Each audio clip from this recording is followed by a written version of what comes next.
Hello, it is on this day, May 22nd, 2022, that I am explaining what the basic idea of dysphoria is, how it can appear, and things that can help against it. So, to start off, the definition of gender dysphoria, according to the top Google search by psychiatry.org, explains it as clinically significant distress or impairment related to a strong desire to be of another gender, which may include desire to change primary and/or secondary sex characteristics. Not all transgender or gender diverse people experience dysphoria. I think that's a pretty good explanation. It really gets the point across on what it is, and also does include the comments of like, hey, not everybody experiences gender dysphoria regardless of their gender, and also even people who do experience gender dysphoria don't have to feel the need to change their sex characteristics or even feel a need to present themselves as their gender. What I mean by that is you can be transmasculine and still wear a dress. So I do like the way they worded it, but I am going to add my own addendums. Everybody that experiences gender dysphoria, which can happen regardless of a person's gender identity, experiences it differently between how they feel it and what causes it to show up, and also what can help dampen it or help it go away. There's just so many factors that vary so much between people. And because of this, I decided to go ahead and ask some of my friends and some of the LGBTQ plus societies I am a part of for their own experiences with dysphoria to get a wider range of descriptions rather than just my own experience. I ended up getting 15 responses from people, and these entries come from people who identify as transgender or non-binary, gender fluid, agender, or gender nonconforming or gender questioning. So I'm actually very happy that I got so many responses and that I got such a wide range of people in my responses as well. And so this video will be really focusing on their answers to 3 questions that I asked. So the first question, what are some ways that people feel dysphoria, and in what forms does it show up in? Well, before I answer that, here's a disclaimer that while I didn't include any entries that directly required a censor warning or were on a sensitive topic, these are descriptions of people's dysphoria, and those feelings and emotions and descriptions can be heavy and emotional, and so this is a warning ahead of time that we are about to talk about those things. Giving you a moment to leave. Alright. Now, the following list contains the answers from the people I asked as well as my own experiences, and so we'll dive right into the first one, and that is that some people feel a heavy weight in their chest or a tightness in their chest. Some people feel this deep emotional loss, similar to when you lose a close family member. Some people feel this deep, radiating pain in their gut or in their chest. Some people feel physical discomfort, which leads to constantly adjusting their body position or itching a part of the body or something along those lines. Some people feel like a limb or body hair or something that should be there and their brain believes is there is missing, which can also lead to physical and emotional pain due to its being missing. There's also the opposite, though, which is feeling phantom sensations related to the gender they are, / feeling something is there when it actually isn't there. So it can really go either way. Some people feel they are in the wrong body entirely, and some people have this increased consciousness on their body and limbs and pay more attention to it when normally it's just in the back of your mind. Some people experience sudden, unexplainable crying or sobbing. Some people experience sudden feelings / waves of anxiety or depression due to not feeling their gender. Sometimes dysphoria renders as these haunting doubts or phrases in the head, just replaying over and over in the mind. Some examples that people gave me are saying that their identity isn't obvious enough, or that they will never be cis, or that the world will always see them as their sex and not their gender, or some other similar phrase. Some people experience just distraught emotions or even anger due to not feeling their gender. Some people experience a loss of motivation or like a fear of going out and having people see them. Some people feel a disconnect between their mental perception and their physical perception in general. They feel apart from their body. Some people experience disgust or uncomfortableness or stress, or feel sick or experience nausea. Some people have this like physical tingling sensation reminding them of where their dysphoria is. And some people just have an emotional breakdown on the spot or build up to an emotional breakdown as dysphoria points out all of these factors over and over again until they hit that breaking point. So those are all of the main responses that I got. Most of them are occurring multiple times, but there are 2 more responses that I want to point out. The first one is that some of the responses said that there were times that they had no idea they were feeling dysphoria until they got relief from it, and then they realized just how much it was weighing down on them. And so it can really be hidden in the background until you do something to make it go away, and then you recognize it. And I also got another response from a gender fluid individual that said that their dysphoria experience is dependent on their gender expression at that time period. And so there's like an even wider array of experiences for that person. All right. Again, there are many, many, many, many forms of that dysphoria appears in, and this list did not begin to cover all of them. Everybody can have it pop up in its own way. It loves to surprise, and very sadly. And so regardless of how somebody feels their dysphoria, they are valid for their experience. On that same note though, if you are open to sharing, feel free to include your own experiences down below. Just make sure to include censor warnings as needed. Alright, before we move on to the second question, I do want to clarify 2 more things about how dysphoria forms. And those 2 things are that the level in which dysphoria appears and the time period it lasts also vary greatly between people. Just for me, I have 2 cases I want to talk about regarding the level of dysphoria. The first case is that about 80% of the time I have facial hair dysphoria, and it's really mild. It's something like in the back of my head that I can mostly ignore, except for when I go to like itch my beard and then find it's not there, even though my brain thinks it is. Again, it isn't something that weighs on me much. It's mild to me, but on the other hand, the first time I ever experienced dysphoria, it was the whole over 9,000 full blast kamehameha to the face. I had a full-on emotional breakdown and mental breakdown, and it lasted 3 days. And so again, the level that dysphoria can appear in can really, really vary. Along the same note, the time that dysphoria lasts can also really, really vary. I just said that one case lasted 3 days for me, and that's the longest I ever had it. But in another case, dysphoria just randomly showed up and punched me in the face for 2 minutes straight, and then was completely gone. It, like, completely went away. And so, again, it can really vary just for one person, let alone between all these different people.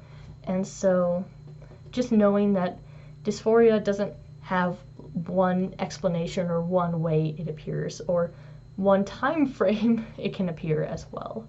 So it can really be surprising and annoying, and honestly, I think the only thing that dysphoria has in common between all the people who experience it is that it's an absolute jerk. And it's terrible to deal with regardless of how mild it is. Alright. With that said, we'll go on to the second question, which is, what are some of the things that cause dysphoria in people?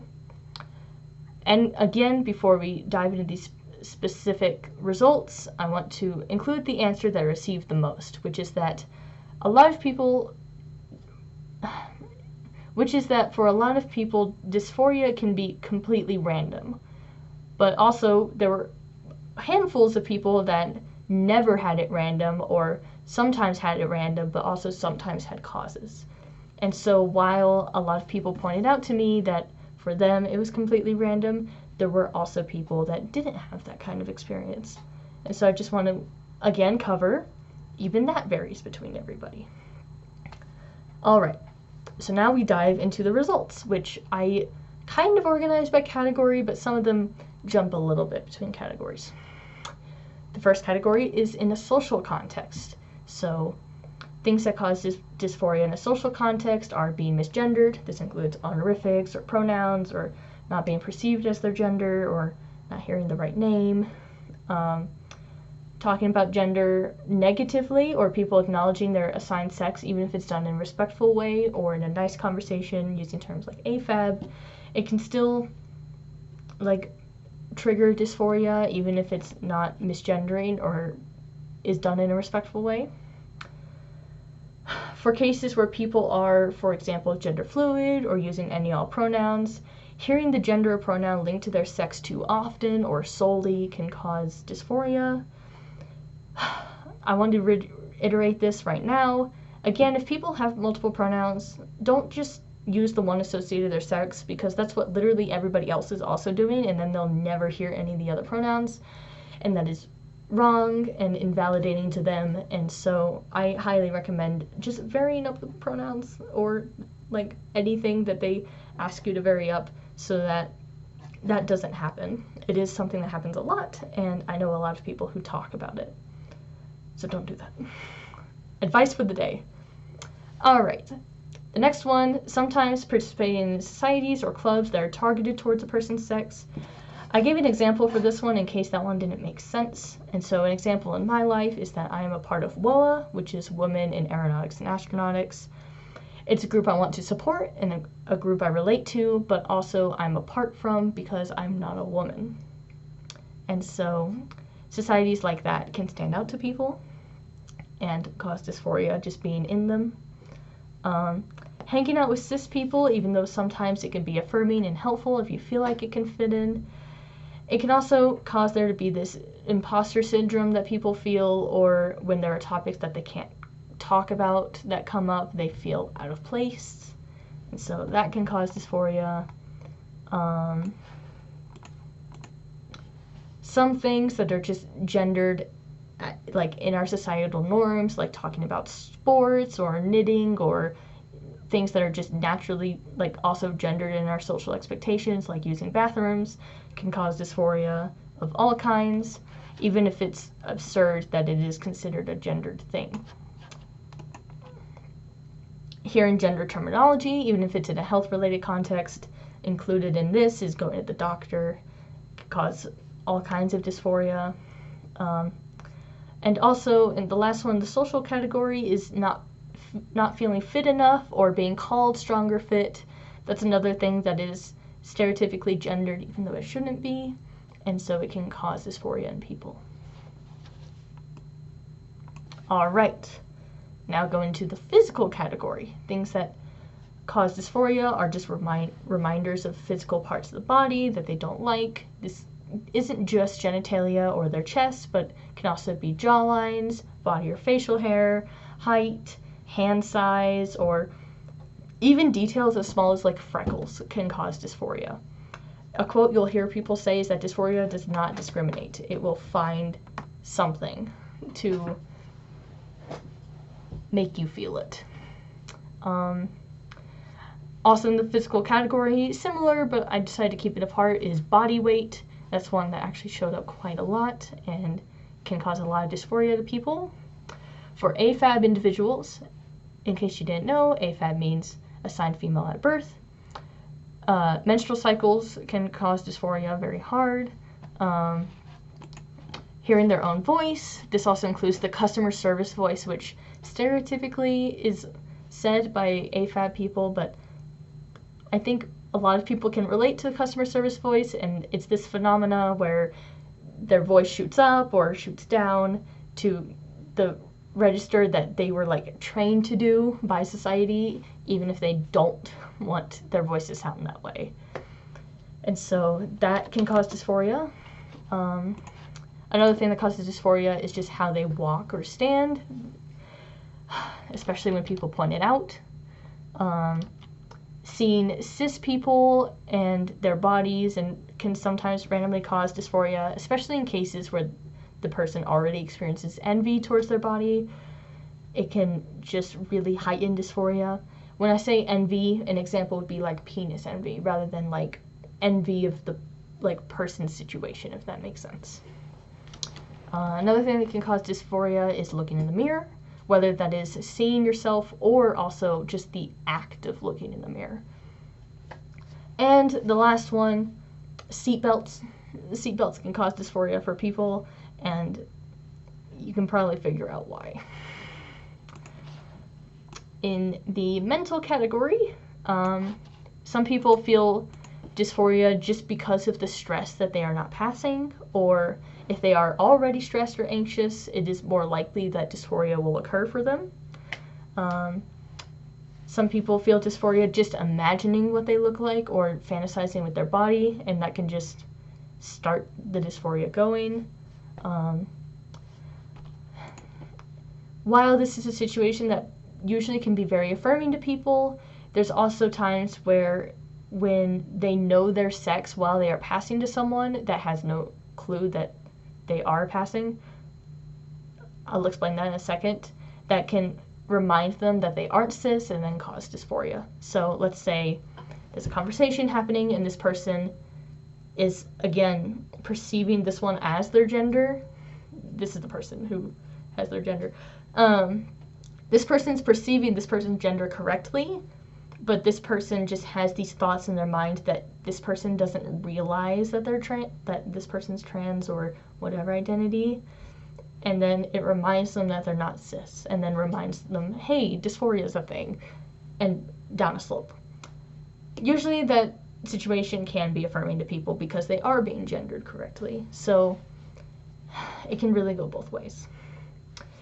Another one is thinking your binder is showing, or thinking that you've packed too much or had too much padding, or you didn't talk right. Like, those kinds of things can cause dysphoria.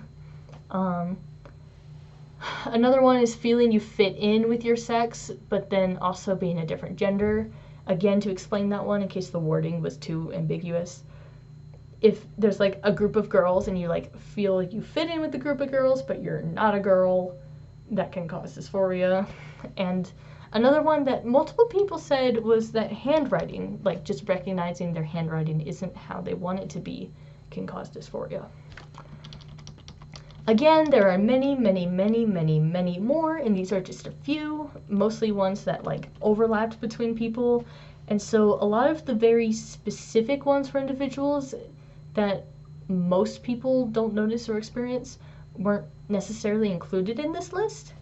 But what I will say is that there are plenty of videos and discussion boards out there that share very specific dysphoria causes and stories. So if you want to go search out for those, they exist. I think specifically Ty Turner did a video reacting to people's dysphoria causes that was kind of funny, and so I do recommend that video. Whew. All right. Finally, the last question: what can people do to handle dysphoria, weaken dysphoria, or make it go away entirely for a while? For the last time, I list the results below. And what I will say is that we're going to start off with all the ones you hear most commonly, said very fast, so prepare yourself. Clothes, hair includes cutting, growing, styling, or dyeing. Makeup, voice training, gender-affirming hormones or surgeries, binding, packing, tucking, padding, changing pronouns, changing the name, changing legal documentation, shaving or growing body hair, and wearing really baggy clothes.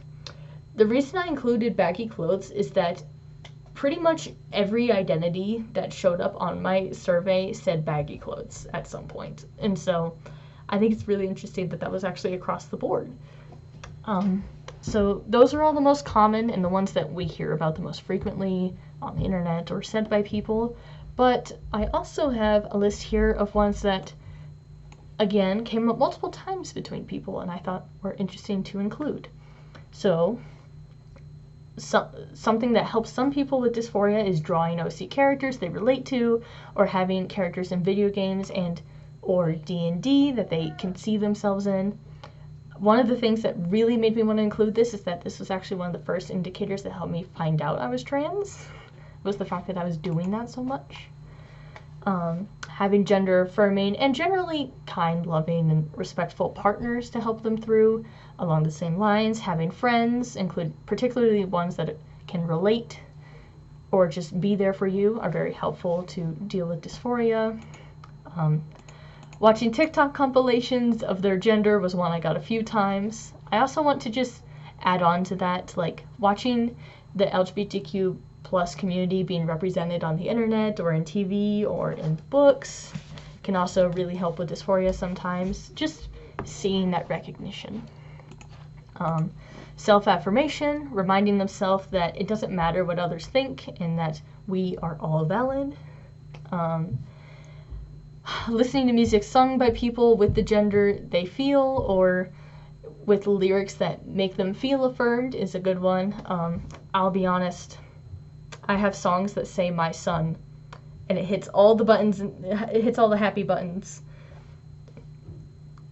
And you know, if it works, it works. So it makes the dysphoria go away. Meditation was one I got a few times. Sometimes if they were feeling good about their appearance, they would look in the mirror or they would take photos of themselves, and then whenever they do feel dysphoria, they can look back at those photos and smile and feel good that they were able to present the way they wanted to present at that moment. This goes back to the previous list, but doing things that are stereotypically gendered, so knitting, sports, working out, and those kinds of things can help them feel more their gender. Tattoos, how one person worded it is that having bodily autonomy and having the knowledge that they can control their appearance makes dysphoria go away, and tattoos was an example of that. Another one, fantasizing if you know that it won't lead to dysphoria can help dysphoria go away. So imagining like the image of yourself if you had done all the hormones and things, or like imagine your ideal perspective of yourself. Perspective?